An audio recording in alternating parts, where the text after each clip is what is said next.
जार बानी जल बीचे खान जोड़े बहे शीत लहरी संगे गंगा के धार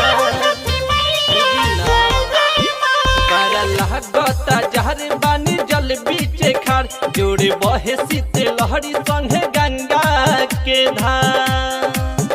देह कापे थर थर बारा लागता डर रात भर जागल बानी दिया बारी के सूरज देव आ जाई बहरिया हाली से बदरिया फारी के आदित्य देव आ जाई बहरिया हाली से बदरिया फारी के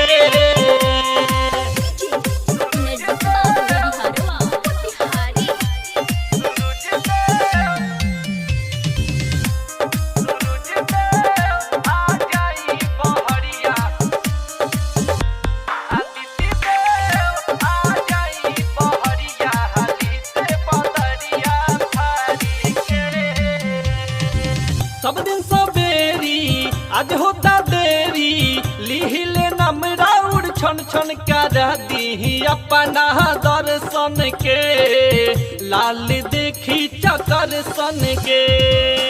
सहल जात नइखे भार अब रौरे करी पार परतानी इंतजार रथ गारी के सूरज देव आ जाई बहरिया हाली से बदरिया फारी के आदित्य देव आ जाई बहरिया हाली से बदरिया फारी के